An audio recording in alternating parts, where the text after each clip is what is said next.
Hello everyone, I am C A Manas Arora और ये है हमारी 14 पार्ट की ब्रांच अकाउंटिंग सीरीज का 6th पार्ट, जिसमें हम लोग डिस्कस करेंगे जी हमारा फाइनल अकाउंट्स मेथड में जब अपन लोडिंग का कंसेप्ट इंक्लूड कर लेते हैं। इससे पहले हमने ब्रांच अकाउंटिंग के तीनों मेथड जो कि डिपेंडेंट ब्रांचेस के हैं, जैसे ब्रांच अकाउंटिंग के जितने भी हमारे डिपेंडेंट ब्रांचेस के मेथड हैं, जैसे कि debtors method, stock and debtors, final accounts method, फिर हमने 2 पार्ट्स किए हैं जी लोडिंग के। अब ये है जी लास्ट पार्ट लोडिंग का, जिसमें हम फाइनल अकाउंट्स मेथड में कैसे लोडिंग लगती है उसको देखेंगे। ठीक है जी।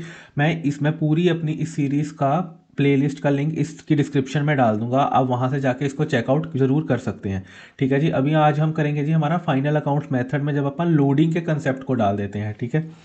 तो अभी वो क्या कहता है जी, फाइनल अकाउंट्स मेथड में लोडिंग का कैसे निकालेंगे अपन। कहता फाइनल अकाउंट्स मेथड में आपको क्या होगा, prepare the memorandum branch trading and P and L account and convert them into the cost price. इसका क्या मतलब है, सिर्फ एक ही लाइन है यहाँ पे फाइनल अकाउंट्स मेथड की। आपने देखा होगा स्टॉक्स एंड डेटर्स में इतनी सारी चीज़ें थी, डेटर्स मेथड में इतनी सारी चीज़ें थी, बट आपका फाइनल अकाउंट मेथड में सिर्फ एक ही लाइन है। अब वो कहना क्या चाहता है यहाँ पर, वो समझना है हमको। सबसे पहले कौन सा मेथड किया था जी, हमने डेटर्स मेथड करा था। ठीक है जी। फिर हमने स्टॉक्स एंड डेटर्स मेथड करा था और ये है जी फाइनल अकाउंट्स का मेथड। ठीक है जी।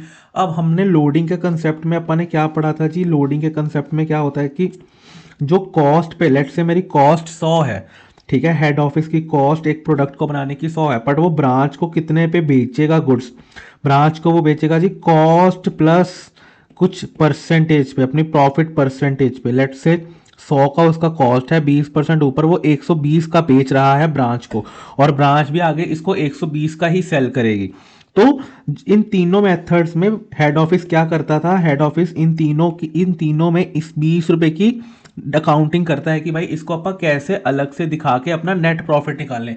लोडिंग का कंसेप्ट क्या होता है, ये हमने बहुत सारा डिटेल में अपने 4th पार्ट में डिस्कस किया है। आप वहां जाके भी उसको देख सकते हो, मैं आपको यहाँ पे वो नहीं समझाऊंगा बाद में।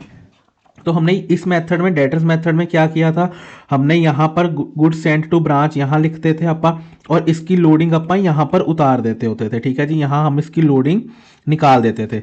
स्टॉक एंड डेटर्स मेथड में अपा क्या करते थे जी, अपा स्टॉक अकाउंट बनाते थे, यहाँ पे हम लिखते थे, और एक अपा बनाते थे जी एडजस्टमेंट अकाउंट, उसमें हम लोग यहाँ पे इसकी लोडिंग उतार देते थे। ठीक है जी। नेट नेट देखो, दोनों मेथड में क्या हो रहा था कि लोडिंग उतार के ही नेट प्रॉफिट निकल रहा था।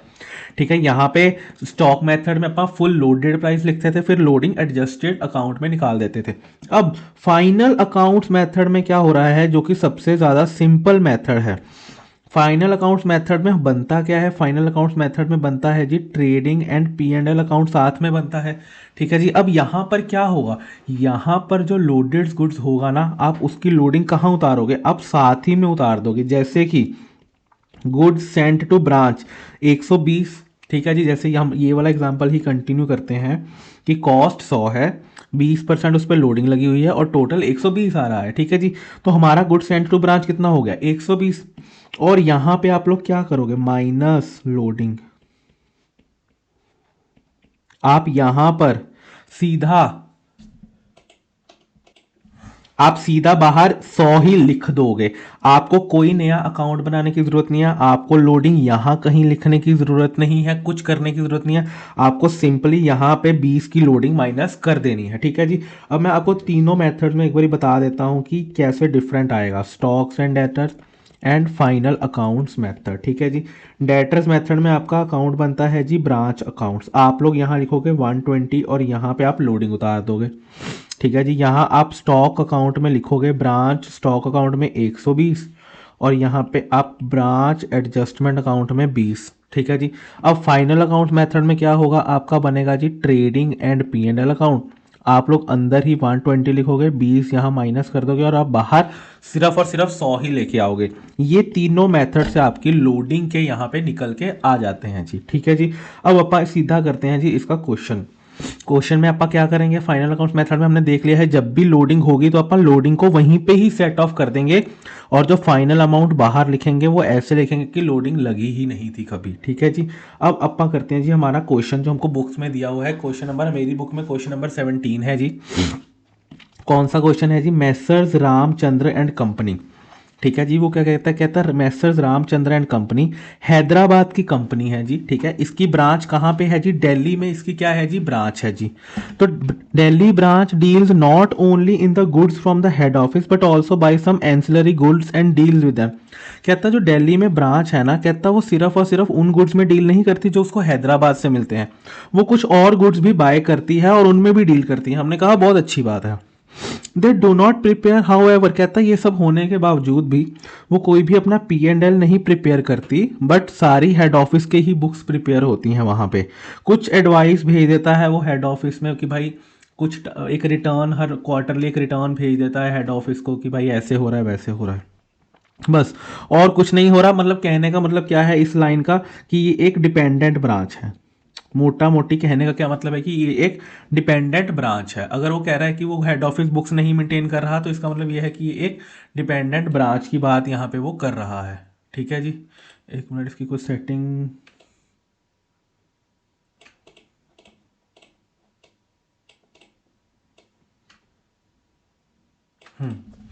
ठीक है जी, इसका मतलब है कि ये एक डिपेंडेंट ब्रांच की यहाँ पे वो बात कर रहा है। अब fixed asset accounts are also maintained at head office. कहता है जो फिक्स्ड एसेट का अकाउंट है वो भी हेड ऑफिस में ही मेंटेन हो रहा है। मैंने कहा ठीक है जी, कोई टेंशन वाली बात थोड़ी है। कहता था goods from the head office are invoiced at selling price to give 20% profit on sale price. हमने अपने पिछले क्वेश्चन में क्या किया था, जब भी आपको लोडिंग का क्वेश्चन दिया हो आपको सबसे पहले एक यूनिटरी मेथड लगा लेना। अब यहाँ पे अपन यूनिटरी मेथड किस पे लगा सकते हैं, कहता प्रॉफिट किस पे दिया हुआ है, 20% ऑफ सेल प्राइस पे दिया हुआ है। तो मैं क्या ले लूंगा, लेट सेल प्राइस बी 100। ठीक है जी, नाउ प्रॉफिट मार्जिन कितना है, 20%। तो इसका मतलब है कि मेरी कॉस्ट कितनी हो जाएगी, 100 माइनस 20% कितनी, ₹80। 80 मेरी अगर मेरी 100 की सेल है तो 80 मेरी कॉस्ट हो जाएगी। The goods sent from the branch to head office are at cost. Oh my god, the goods sent from branch to head office are at cost. कहने का इसका क्या मतलब है, कहता जब भी हेड ऑफिस से ब्रांच को गुड्स जाएगा वो जाएगा 100 पे, पर जब ब्रांच हेड ऑफिस को गुड्स रिटर्न करेगा वो कितने पे जाएगा, वो 80 पे जाएगा। ठीक है जी, ओके। कहता है इस इंफॉर्मेशन से प्रिपेयर कीजिए branch trading and P&L account and branch fixed asset account. ठीक है जी, बना लेते हैं। सबसे पहले ट्रायल बैलेंस दिया गया है। कहता हेड ऑफिस का opening balance on first first 2001। Head office का ओपनिंग बैलेंस दिया गया है किसकी, ट्रायल बैलेंस ऑफ ब्रांच की बुक्स हैं। ट्राई क्या आपको नीचे क्या दिया गया है, trial balance of Delhi branch as on 31 December, मतलब कैलेंडर ईयर है। और उसने सबसे पहले आपको क्या दिया है, हेड ऑफिस का opening balance as on first first 2000, मतलब साल के शुरू में हेड ऑफिस का कुछ ओपनिंग बैलेंस है आपके पास। क्या इसकी कोई रेलिवेंस है, इस ओपनिंग बैलेंस की कोई रेलिवेंस ही नहीं है, अपने को चाहिए ही नहीं। यहाँ पे अपने को तो सिर्फ ट्रेडिंग एंड P&L अकाउंट बनाना है, अपने को तो इसकी कोई ज़रूरत ही नहीं है। हेड ऑफिस का बैलेंस ब्रांच की बुक्स में, अपने को तो इसकी कोई ज़रूरत है नहीं। ठीक है जी, बात खत्म हो गई। कहता गुड्स फ्रॉम हेड ऑफिस, क्या ये गुड्स एट इनवॉइस प्राइस होगा, मतलब ये क्या 100 पे गुड्स हैं, हाँ 100 पे तो गुड्स हैं। तो अगर पर अपने को कितने पे दिखाने हैं गुड्स, हमने यहाँ ऊपर क्या डिस्कशन करी है कि हमको गुड्स जब ट्रेडिंग एंड P&L में बनाना है हमको तो कॉस्ट पे ही दिखाने हैं गुड्स। ठीक है, हमारी कॉस्ट कितनी है, हमारी कॉस्ट 80 है और ये कितना है, ये 100 है। तो क्या सबसे पहले मैं 50,000 डिवाइडेड बाय 100 इंटू 80 करूँगा या नहीं करूँगा, सबसे पहले क्या मेरे को इसकी कॉस्ट निकालनी होगी या नहीं निकालनी होगी, जल्दी से बताओ। सबसे पहले मेरे को इसकी कॉस्ट निकालनी होगी। इसकी कॉस्ट कितनी आ गई जी, 40,000 आ गई। इसको मैं 40,000 करके दिखाऊंगा। क्या यहाँ पर मैंने 40,000 किया है to goods sent to branch, क्या मैं यहाँ 40,000 कर दिया, क्या आपको ये पॉइंट समझ में आ गया। ठीक है जी, क्या ये वाला पॉइंट मेरा क्लियर हो गया। हाँ, आपने कुछ परचेजेस भी करी है। परचेजेस ये कौन सी है, अब उसने ये कहा था कि मैं जो ब्रांच है वो सिर्फ और सिर्फ बाहर से, सिर्फ और सिर्फ हेड ऑफिस से गुड्स नहीं खरीदती, वो बाहर से भी गुड्स खरीदती है। तो ये तो अपन नॉर्मली लिख देंगे, इसमें तो कोई लोडिंग का पॉइंट आएगा नहीं, तो ये तो मैं सिंपली लिख दूंगा टू परचेजेस करके। ठीक है जी, नाउ ओपनिंग स्टॉक उसने दिया है head office supplied the goods at invoice price. ये ओपनिंग स्टॉक दे रखा है 40,000। ना 40,000 क्या है 100, हमको क्या चाहिए, हमको तो 80 रुपये कॉस्ट चाहिए। तो मैं यहाँ पे क्या 80 रुपये की कॉस्ट लिख दूंगा। 4,000 सॉरी 4,000 का मेरे को ओपनिंग स्टॉक दिया हुआ है, इसमें से क्या मैं अपना 800 माइनस कर दूं और क्या 3,200 मेरा ओपनिंग स्टॉक आ जाएगा। ये वो वाले गुड्स का ओपनिंग स्टॉक है जो हेड ऑफिस से मेरे पास आ रखा था, ये उसका ओपनिंग स्टॉक मेरे पास पड़ा है, तभी मैंने इसमें से लोडिंग निकाल दी। ठीक है जी। नेक्स्ट, अब वो मेरे को अगला क्या कह रहा है, वो मेरे को कह रहा है जी सेल्स। उसने मेरे को अभी नेक्स्ट किस चीज़ की वैल्यू दी हुई है, सेल्स की। तो क्या मैं 1 लाख की सेल्स नॉर्मली लिख दूँ, इसमें तो कोई प्रॉब्लम है नहीं किसी को, इसमें तो कोई लोडिंग का एलिमेंट होता नहीं है। गुड्स टू हेड ऑफिस, ये क्या ब्रांच ने हेड ऑफिस को गुड्स बेचे होंगे या नहीं बेचे होंगे, हाँ बेचे नहीं होंगे, भेजे होंगे जो हमने रिटर्न किए होंगे। बट ये तो ऑलरेडी एट कॉस्ट या 80 पर ही होंगे, क्योंकि उसने कहा था the goods sent from branch to head office are at cost. तो इसको में से तो मेरे को कोई लोडिंग उतारनी पड़ेगी नहीं, क्योंकि ये ऑलरेडी 80 पर ही है। तो मैं इसको सिंपली यहाँ पे 3,000 लिख दूंगा बाय गुड्स फ्रॉम ब्रांच। तो मैं यहाँ पे सीधा सीधा 3,000 यहाँ पे लिख दूंगा। नाउ हेड ऑफिस का करंट अकाउंट मेरे को चाहिए नहीं, सन्ड्री क्रेडिटर्स मेरे को क्या करना है, मेरे को कौन सा बैलेंस शीट बनानी है। ठीक है जी। नेक्स्ट, एक उसने मेरे को, ये भी हम कर चुके थे, एक ये भी मेरे को चाहिए नहीं था।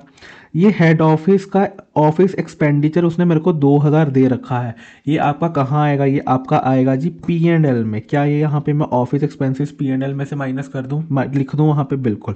रेंट 3,000, तो क्या मैं 3,000 यहाँ पे रेंट भी लिख दूँ, हाँ माइनस कर दूँ।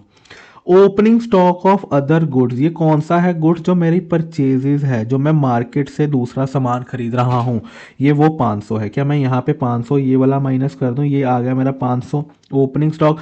जो पहले का गुड्स था वो 3,200 था, ये वाले गुड्स का 500 हो गया। तो क्या ओपनिंग स्टॉक मेरे पास 3,700 हो गया। क्या इसमें कोई डाउट है आपको, नहीं। नेक्स्ट, सैलरीज 7,000, क्या मैं सैलरीज भी 7,000 यहाँ से माइनस कर दूँ, बिल्कुल यहाँ से मैं सैलरीज भी माइनस कर देता हूँ।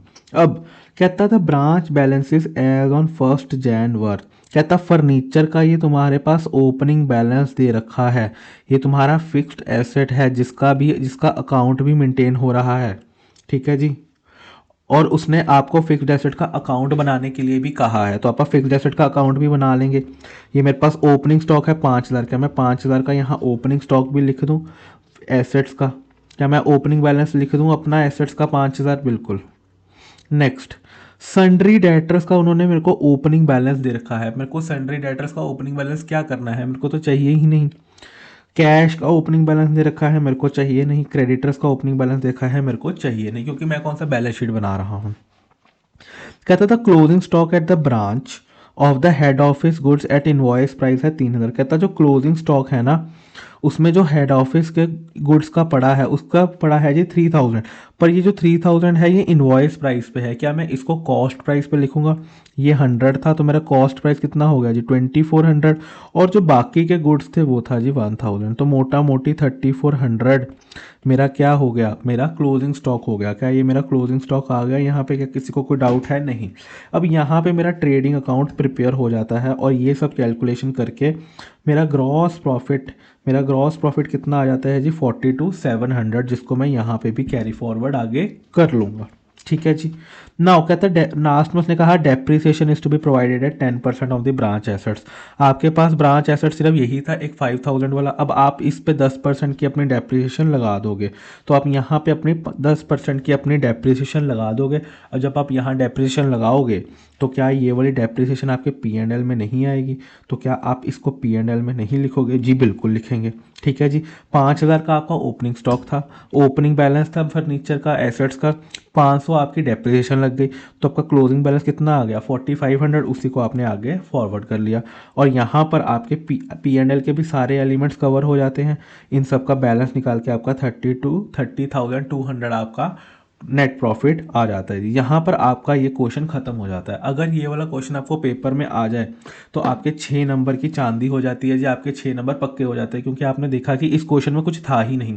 इवन कि इसमें एक लोडिंग का पॉइंट भी था तो भी फाइनल अकाउंट्स मेथड में कुछ भी नहीं था। ठीक है जी। यहाँ पर आपका फाइनल अकाउंट्स की लोडिंग वाला मेथड खत्म हो जाता है। नेक्स्ट वीडियो में हम करेंगे जी हमारा होलसेल प्राइस वाला, कि उसमें होलसेल प्राइस का जो कंसेप्ट होता है वो लोडिंग से कैसे डिफरेंट होता है। ठीक है जी। Thank you very much. इस इस वीडियो को देखने के लिए। अगर आपको लगता है कि इस वीडियो से आपको कुछ भी बेनिफिट मिल रहा है तो प्लीज़ आप इसको लाइक और सब्सक्राइब ज़रूर करें। Thank you very much.